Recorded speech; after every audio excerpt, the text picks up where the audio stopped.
Hello, my name is Drake Greenwood, and I'm here today to present to you about chewing tobacco in the game of baseball. So I'm a pitcher here at Rice University. I've played baseball my entire life and been around it and been around a lot of other baseball players, obviously. And there's no question that chewing tobacco is a large part of the game and the culture of baseball players. And furthermore, there's like the culture of baseball players is a big deal and a big thing. So this video that we watched for class was Brian Gumbel with the Real Sports, and it goes into the history and the lineage and the rules and whether or not Major League Baseball should ban chewing tobacco and make it at least illegal for their players to chew tobacco and dip while they're on the field. So breaking down, there's two sides to the equation of banning chewing tobacco in Major League Baseball games. The commissioner office and Rob Manfred specifically have made it very apparent that they would like to ban chewing tobacco. But the commissioner's office cannot implement any new rules or bans without going through the MLB Players Association. So it has to be voted on by both parties.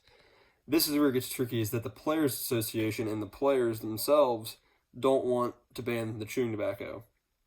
We saw in the video a player, the former first baseman for the New York Mets, Ike Davis, who's an admitted dipper, and he said that he didn't care if it got banned, he would still do it and still be on the field chewing.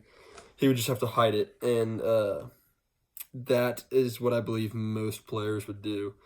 In the college game and in the high school game, you're not allowed to chew on the field or be seen chewing. In high school, it brings in the question of, especially now that the tobacco laws have been changed to 21, that you probably will not be old enough to buy tobacco. So that is part of the reason it is illegal in high school. Although it still happens, I won't lie, and people still chew on the field. They still sneak it in behind their coach's back. They go behind the dugouts and put a dip in, and they go back on the field. And if you are chewing pouches, especially, you can hide it pretty easily. You can't really. It's really just with dip. The chew tobacco is gets a little too big in the lips, and it gets harder to hide. So people have switched more over to the dip in that sense. And it's a similar game in college. College, it's different. A little. The big difference is that you're older, so you are able to legally buy it in most states, in most areas, or at least people on your team are, and it kind of depends on what your coach, how your specific coach feels about dip. From the two programs that I've been in, the policy has been don't ask, don't tell, don't see. So coaches don't want dip. They aren't, they aren't really a fan of it. They don't like it. Neither coach that I've played for did dip, although I know a lot of coaches do. They just didn't want to see it. They weren't going to tell you that you couldn't do it necessarily, but they basically said that you weren't allowed to be seen doing it. So if you could sneak it and get away with it, I guess they technically didn't have an issue with that, but as soon as they saw it, they would be not very happy about it, and there would be some sort of punishment that would be fulfilled there.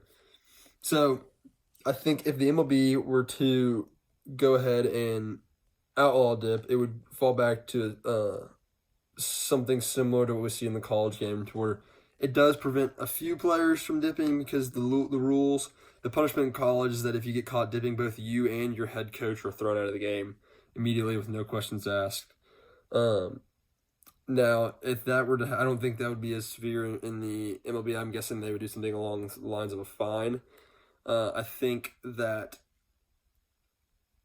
I understand their point of view that it's not a safe thing to do. It can cause cancer. Obviously, we see all the people who it's affected, and it's affected a lot of people. So I think the correct step for the MLB, instead of banning it, would be to heighten their learning process about the dangers of dip and have meetings, which I'm sure they already do, with players and prospects and minor leaguers, and promote a whole fledged program about anti-tobacco use and try to get people really informed about the dangers of it and the dangers of the cancer and how easy it is to get cancer from it. From the statistics I've read personally, I think it is 1 in 10 smokeless tobacco users suffer from some sort of complication due to their tobacco use. I know that does not mean that it's 1 in 10 or it's a fatal use. It's just that they have some sort of complications with their health. As we saw, Tony Gwynn is kind of the most famous and tragic example of smokeless tobacco becoming fatal.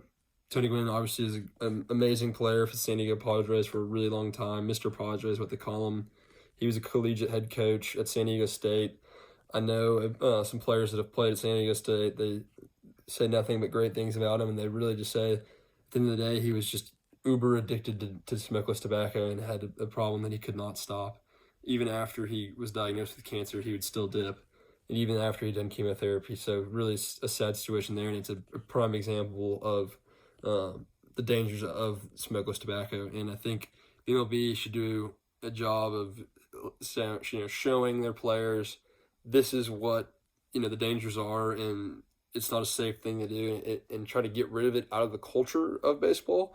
But I don't think they should ban it because it's a legal substance in the United States, and to compare it to alcohol, well, the difference is somebody who's been dipping for a long period of time they don't feel any sort of impairedness, and they don't go into any impaired state, rather than alcohol could impair your vision and stuff like that. So I think it's a different argument than drinking and alcohol, but I do think there is an argument that there should be, fines maybe put in place if you get caught on national television, and just try to hide it more.